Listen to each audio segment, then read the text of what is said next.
DeAndre Hunter at Clint Capela nilalatagan ng proposal ng Lakers, yan ang ating pag-uusapan ngayon, pero kung bago ka pa lang po sa aking channel, pwede po bang mag-subscribe ka kung nagustuhan mo yung aking video? Kung hindi naman po pa-like na lang po, maraming salamat mga maka-full court. Ang Los Angeles Lakers ay walang masyadong mapagpipilian sa mga tuntunin ng mga target sa kalakalan. Ang isang posibleng manlalaro ay ang Atlanta Hawks wing na si DeAndre Hunter, na maaaring makahanap ng bagong tahanan bago matapos ang off-season. Pinangalanan ni Tyler Conway ng Bleacher Report ang Lakers sa mga koponan na itinuturing niyang top landing sports para kay Hunter. Ipinaliwanag niya kung bakit nababagay si Hunter sa kanila.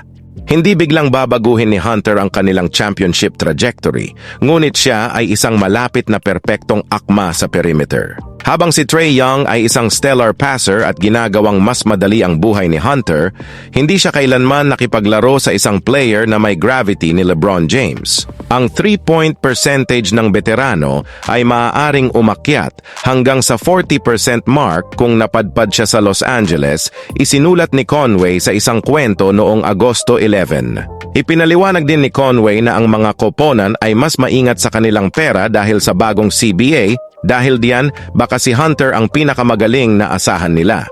Si Hunter ay nagsimula ng isang 4 na taon, $90 million na kontrata noong nakaraang season, na hindi mas mataas sa merkado para sa isang manlalaro na may kanyang mga hanay ng kasanayan. Dahil sa mga hadlang sa pananalapi ng bagong collective bargaining agreement, makikita natin ang mga team na nagiging mas maingat tungkol sa kung sinong mga manlalaro ang makakatanggap ng malaki pangmatagalang pangako. Ang Lakers ay nag-swing para sa malalaking isda, ngunit si Hunter ay maaaring maging isang medium mula sa parehong pond. Ang Lakers ay nangangailangan ng anumang uri ng pagpapalakas na maaari nilang makuha. Si Hunter ay hindi isang bituin, ngunit siya ay isang 200 na pakpak na mas mahusay kaysa sa kung ano ang mayroon sila. Ang John Hollinger ng Athletic ay nagulat na si Hunter ay nabanggit sa mga alingaw-ngaw ng kalakalan sa loob ng mahabang panahon.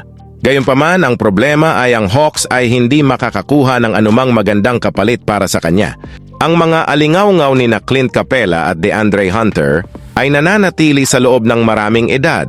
Ngunit ang pangkalahatang pinagkasunduan mula sa mga mapagkukunan ng liga ay ang Hawks ay hindi makakakuha ng anumang makabuluhang pagbabalik para sa kanila, isinulat ni Hollinger sa isang kwento noong Hunyo 28. Ang mga manlalaro ng Lakers na posibleng makukuha sa isang trade ay walang gaanong halaga kumpara kay Hunter. Gayunpaman, maaari silang mag-alok ng mahahalagang first-round pick para kay Hunter. Ipinaliwanag ni Anthony Irwin kung bakit mahirap para sa Lakers na makipag-trade sa isang kwento noong Agosto 10. Isa pang pangunahing salik sa walang tigil na tag-araw ng Lakers, isang liga na sa palagay nito ay maaaring samantalahin ang itinuturing nitong isang walang kakayahan at desperado na organisasyon. Sa loob ng maraming taon, tinutulan ng mga tagahanga ang isang buwis sa Lakers na nagpapataas ng presyo sa mga negosasyon sa kalakalan.